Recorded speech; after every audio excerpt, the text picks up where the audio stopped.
So it's a lot of work going out with 3 dogs, especially when one's elderly, because when it's free, you have to think of food,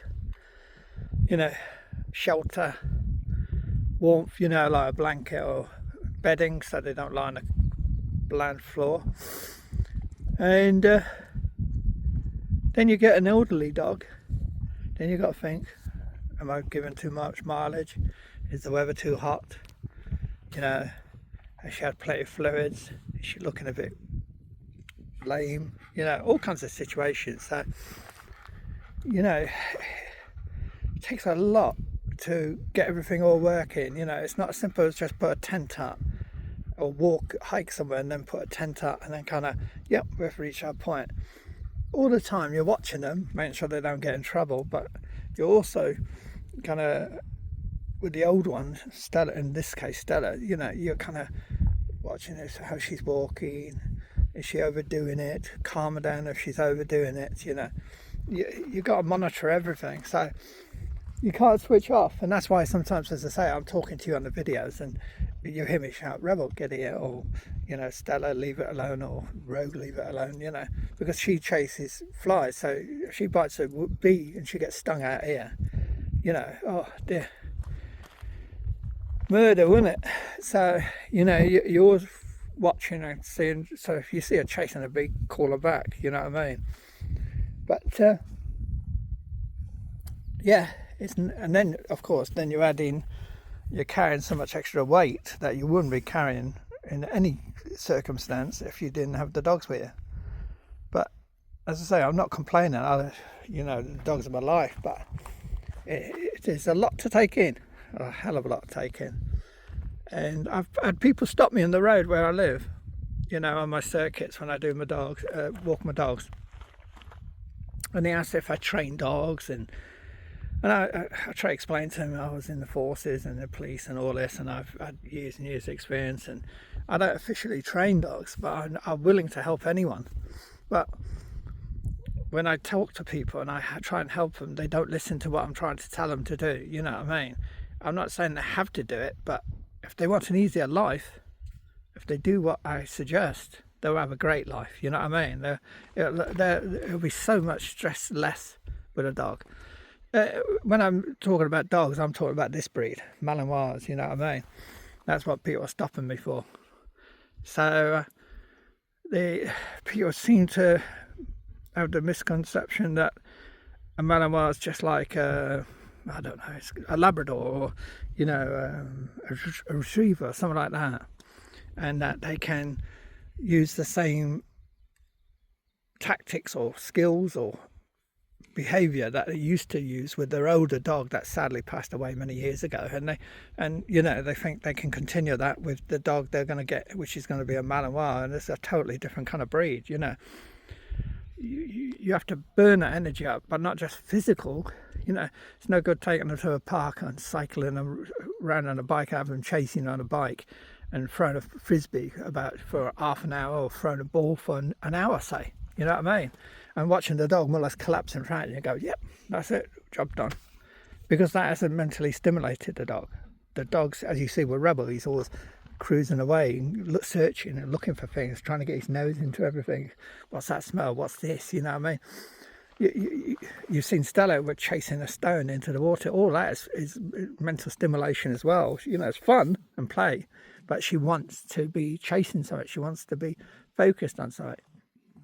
And that's a dog at 15 and a half. So you imagine when you've got a dog like Rogue's age.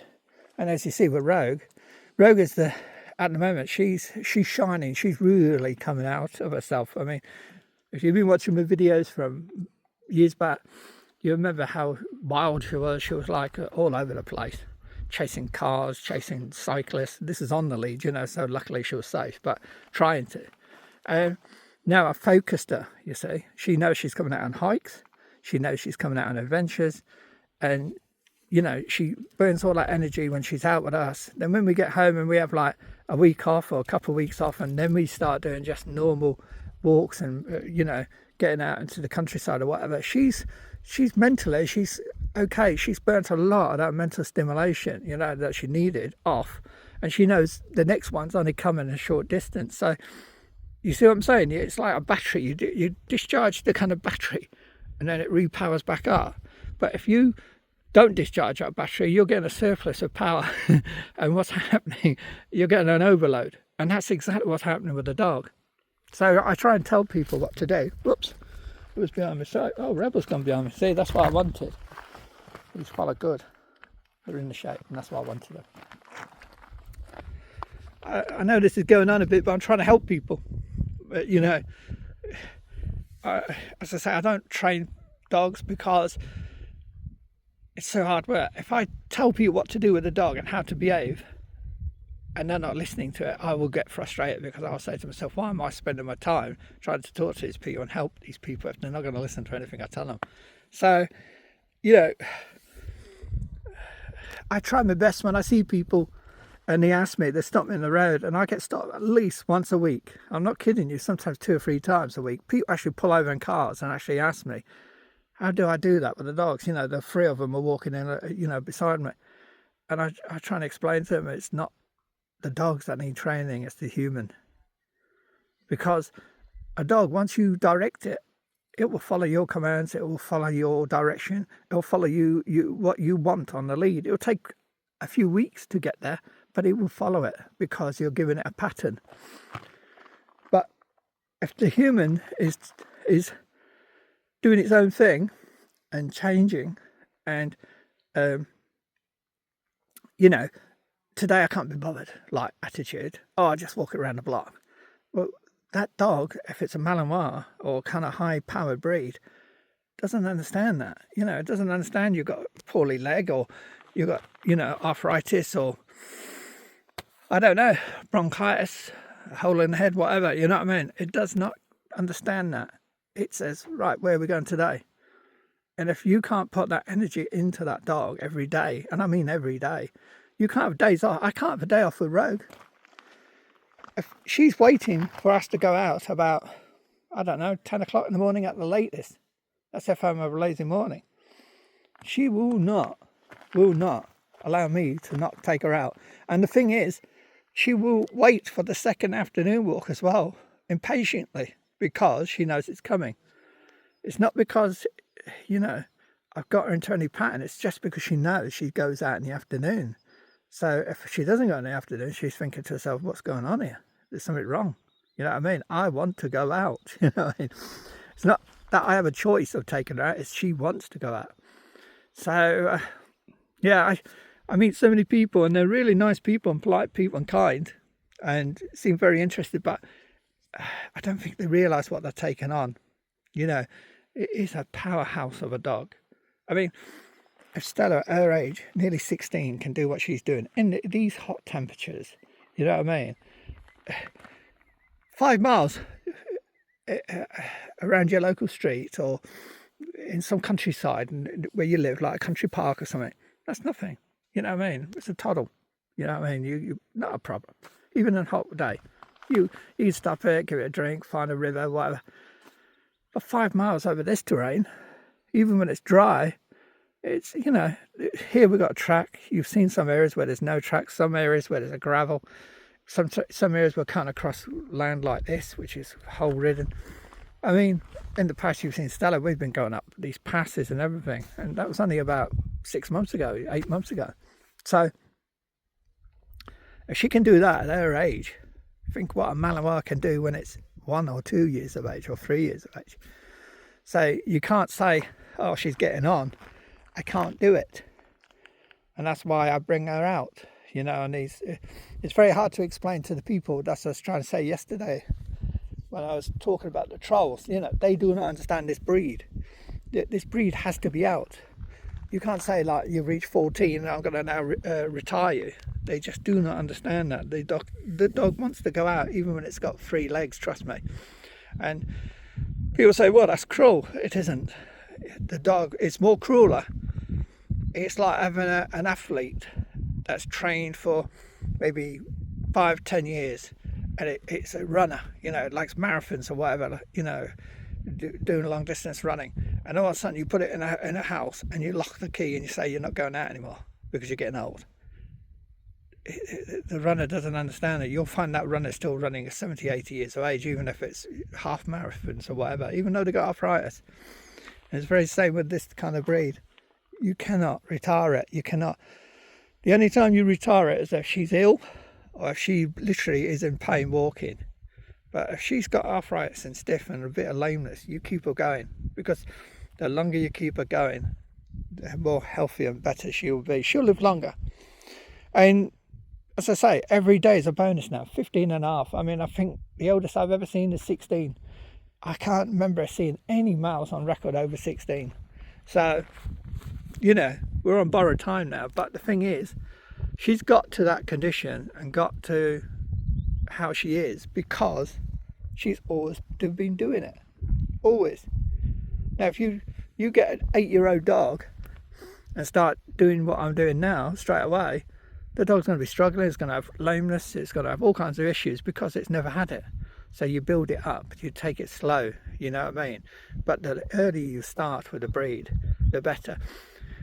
And draining that energy, as I say, like a battery, you're discharging that energy out of the dog.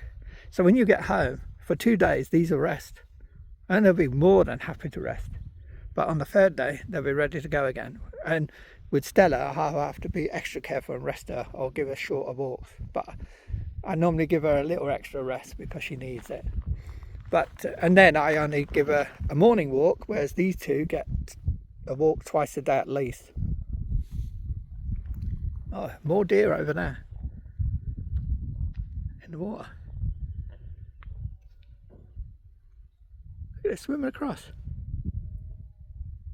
It's gone for a swim. Focus, yeah. It's not going to swim the lock. Where's it going? I think it's swimming for the island. Both of them. Oops. Lost you. Lost them. Where are they? I've lost them.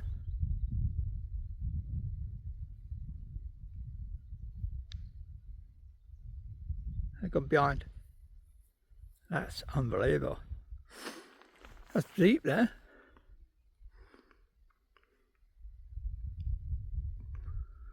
So, yeah, as I was saying, I'm doing this talk about the dogs, not because I'm talking about myself or anything like that, because I know a lot of people, when they stop me, I say, look, I'm on YouTube, look at Canine Outdoors, I'll bounce up and you'll see what we get up to.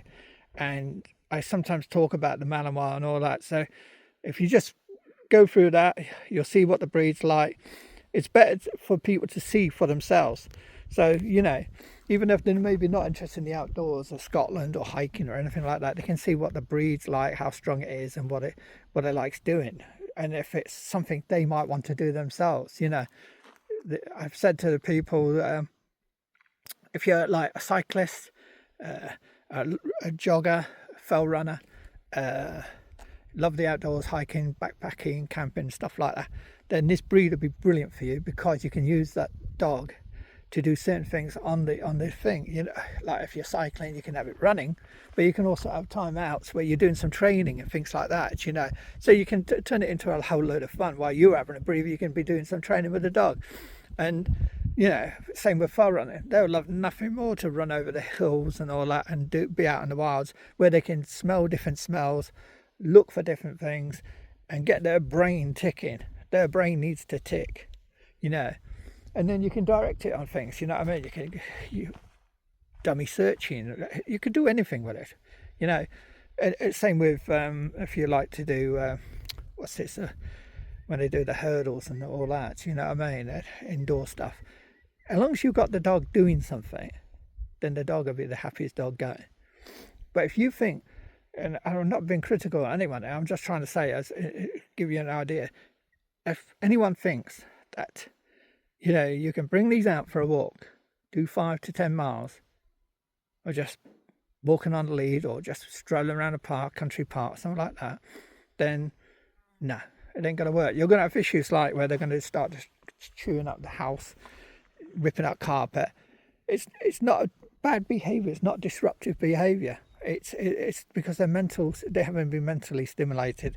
It's the same. I had someone saying to me, my dog wants to chase cyclists or chase cars or chase, people running. And I tried to explain that it's doing that because it hasn't had enough mental stimulation, hasn't been tested mentally. The brain hasn't been stimulated enough. You might have walked it and thrown a ball for maybe an hour, but the dog has still got that drive in it because it hasn't been worn out in its head. It's got to tire out, for the day.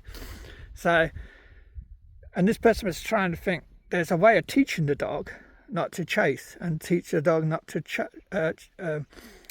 want to run after cyclists or bikes or whatever, or be distracted by other things. The best way I can put it is pretend you ain't been fed all day and you walk by a sweet shop and there's a sign there saying free chocolate. So what you're going to do, you're going to go in there and grab a bunch of chocolate because you ain't been fed. And what I'm trying to say is the same with the dog. It hasn't been stimulated, and then all of a sudden it's walking alongside you and it's still got all this energy, and it sees someone cycling by fast or running or someone throwing frisbees and it starts misbehaving and racing after it. That's its chocolate. That's it seeking to get some different kind of attention. And the question people should be asking is, why does it want to chase that bike? Why does it want to chase that cyclist? Why does it want to disrupt that game of frisbee or whatever? It's because it sees that to the dog it's something to chase. It's fun, it's stimulating, it's something that it isn't doing itself, so it wants to join in, but it doesn't realize that it's just disrupting and causing problems and bad behavior that we can't accept. So it's not training the dogs, you see, it's training the humans. The humans have got to see the signs and know what they're doing wrong. And that's why I try and tell them nicely. It's very hard. You're trying not to upset anyone. You're trying to tell them nicely. And I don't think some of them are getting it, even when I'm putting it as nice as possible. But I've met so many people saying that their dog is causing them problems. The dog won't walk. The other one is the dog will answer them back. It's on the lead. It will start chewing the lead, or not nipping them, not biting them, but trying to kind of mouth them, to kind of say no. And again, if the dog has all got all this energy and you think your 2-mile, 3-mile walk has burnt that dog up, then you're mistaken. So the dog is saying to you, get off this lead. I want to do something. I want to run. I want to kind of, misbehave. I want to do whatever I want to do because it's getting boring. So you have to say to yourself, why is the dog trying to grab the lead? Why is the dog trying to mouth me? It's been disrespectful. It's saying to you, you're not doing anything for me. You're walking me around a block. I'm seeing a few shops, a bus, and you're talking to a few passers-by. Sometimes you're on the phone, and why should I be out walking with you, mum, dad, whatever you want to call it? You know what I mean?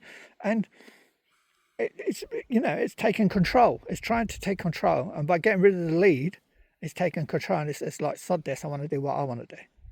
See? So I hope that answers some of the things. I'm trying to help people, and I'll put this as a separate post because I'm hoping people understand. And as I say, I'm no expert, but when you've been working with German Shepherds, and then I've had she's 15 and a half. They said she was 6 months. I believe she was a year, but I had her officially 6 months. So I've had her 15 years. You know what I mean? So I'm watching that. You see the deer trying to eat it. They're so clever, aren't they? It's reaching up from a rock, trying to eat the tree. Again, you see the deer. It's going, hey, there's a sweet shop for me. I'll have that. You've got to understand, animals, they'll do what they want to do if you allow them. You know what I mean? So what you do is you take that dog out, and if you're not doing hiking or something like that, you live local, right?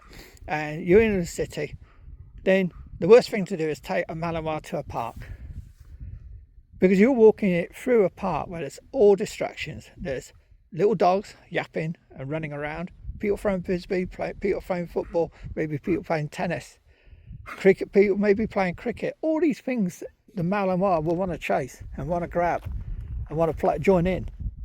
So you're basically dangling a bait in front of it. So, and if you let off the lead, trust me, it'll go, and it will not answer to your call.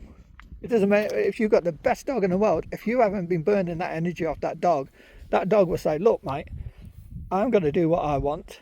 It's fun. I've had enough of this boredom stuff. I'm going to chase that frisbee. And you're going to be going to the people, I apologise, I'm sorry. You're going to be screaming at your dog. Sorry, Stella. You're going to be screaming at your dog and going, it's never done this before. You'll always hear that one. It's never done this before. Well, of course it has. You know what I mean? And then you'll get it on the lead. You'll get back home and you'll be so stressed out. You'll say, I can't take it to the park. I can't take it here. Can't do this. Because the dog has been just so much out of control. But you've been doing it wrong. You don't take it to a park. You jump, if you've got a car, you stick it in the back of the car. You take it to some nice countryside, maybe 2, 3, 4 miles out. I know it's putting you out. See, this is what happens with this breed. It puts you out.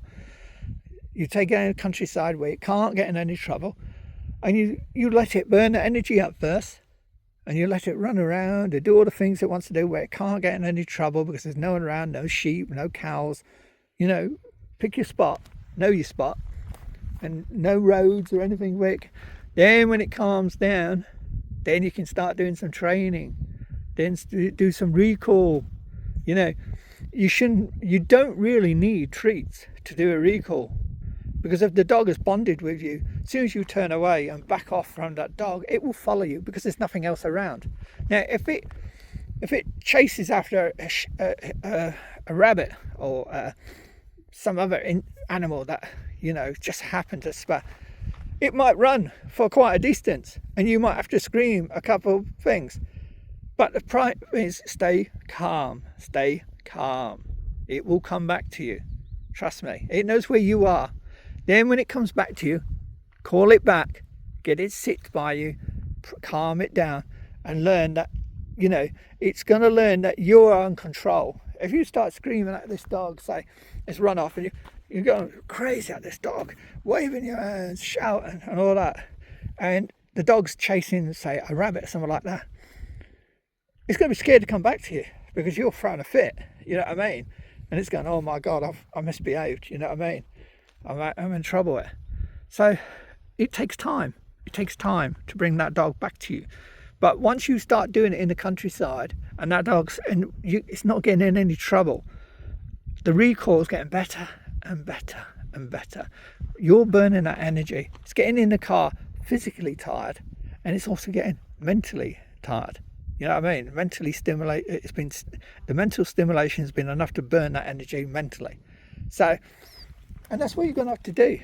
You're going to have to put yourself out for this kind of breed. This is a breed you have to put yourself out for. So it sounds easy, trust me. The point is, people say, he's talking rubbish. You know what I mean? Some will say, I'm talking rubbish. But look at my 3 dogs. Not on a lead. There's a deer over there. Trust me. These 2 are too tired to know. Stella does know. But even if they were, and the deer was over there, like last night, if you saw on the other video, they were, there was deer just down here. My dogs weren't chasing them. Why? Because during the day, all we've been doing is hiking. And they've been searching and kind of looking around, sniffing smells, enjoying the views in the heat. They're doing all the things a dog should do. You know what I mean? I didn't have to kind of tell them to do this or tell them to do that. I left them free run. And believe it or not, Rogue stayed beside me all the way. She didn't run off much at all. So she thought she was doing something. She's carrying a pack for a start. She's doing a job. See? She's beside me. She's been loyal. That's a job. You know what I mean? A protector. That kind of attitude. She feels as though she's doing something. She feels she's doing something. She's proud of herself. And that's why you see when you see them walking up, they're kind of bouncing with their heads up and, looking chirpy. They've got a job to do. They actually whine to get their packs on. See? So now, deer are there. Stella's looking at the deer. She knows the deer's there. And the deer's getting closer. They're not chasing. That's your frisbee. That's your cyclist. That's your jogger. If my three are not chasing deer, they've got shot collars on just in case I'm up on the ledges. I didn't know what I was doing. And also I wanted to use it for the light. And the shot collars are like, for me out here, they're emergency. They're emergency button. You know what I mean? If I see them running to a dangerous spot, like a drop off, something like that. Normally this has been a really easy few days, but normally I'm pushing them a bit further and a bit harder terrain. But obviously because of Stella, I can't. But the proof is in the pudding, isn't it? From what I'm saying, the three dogs over here, they're not chasing a deer. That's just over there. Look at them. They're worn out, tired. They were doing enough this morning, running around and jumping in the water and all that, and they know they're going to be putting packs on a bit, so they're chilled. They know what's coming. But I thought Stella's going to be sick. So the proof is in the pudding. You've got a 3-year-old, nearly 16, and he's nearly 8, and he's in his prime. But you wouldn't look at him now. But this morning they were running around, they're exploring, doing all the things they want to do. They know more's coming today, so they're not. You see that they're not sitting on the edge of the. I nearly said seat, but they're not sitting there looking at you, going, "What we doing? What we doing? What we doing? What we're going to do?" Because they haven't been doing anything. You've got to give them something to do, and then all of a sudden you'll start seeing that dog calm down. Well, I hope that explains things. I tried to make it as easier because people are thinking they can go out and get a trainer and pay, I don't know, maybe 60, 70, maybe £100 a time to train their dog. And yes, the trainer will come along and train the dog. But what will happen is, as soon as they hand the dog over to someone else, back to the owner, and that trainer disappears, the owner will say, well, I've tried that. This trainer's useless. I'll try another one. And then they'll go and fork out more money. And they'll do this about 3 or 4 times. And then what will happen is they'll find out that they're not training it right. They can't get it right. It's all mixed up and it's the dog's fault. It's got problems, bad breeding or whatever. And that's what they do. They'll blame everything onto the dog. And that's why you'll see so many dogs in the rescue centres. And you'll see a lot more males in rescue centres as well. Oh, I did see someone at the top there. He's turned around. Right. I shall end I'm trying to help. What I'm trying to do is help people. So, I don't know if that's helped. You know what I mean? Sorry, I'm itching because I've got flies around my head. But I use the opportunity to try and, people say do this, do that, but they don't, practice what they preach. I'm showing you, look. I've either been drugging my mouth or what I'm doing is working. And if it's working, do it, you know what I mean? You don't have to take them to Scotland every time, you know what I mean? Do whatever you enjoy doing. Do it with the dog. Make it not an everyday thing. You can't go orienteering, you can't go fell running out every day. But what you're doing is you're burning the energy up on a regular basis. And also you're getting training in. And you could be doing side things, as I say, searching, tracking. You could do a number of things and bring that involved into the fun and games, you know what I mean? So at the end of the day, you're getting a balanced dog, and that's what you want, a balanced dog. Anyway, I hope that helps. This is no preach or anything like this. I'm purposely putting this video out so that I can try and talk to people through the video, that I get stop me on the road and I'll direct them to the video, and I'll say, like, watch the video and see if you understand. And I'm trying to help, you know what I mean? I'm just trying to help. If you want me to get back to you in the future, fair enough, and I'll talk to anyone. But and as I say, there will always be people who say, what he's saying is rubbish. But if I can do 3 miles like this, they're not chasing anything, they're not running after destroying things.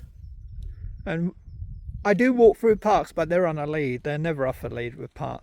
Because, not because these are bad, it's because the other dogs will cause problems. So I avoid parks at the best most of the time because it's the best thing to do. It's just too much hassle.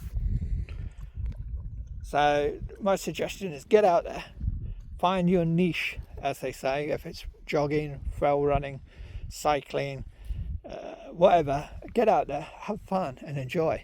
And that includes winter as well. Get out and enjoy, and your dog will be fine.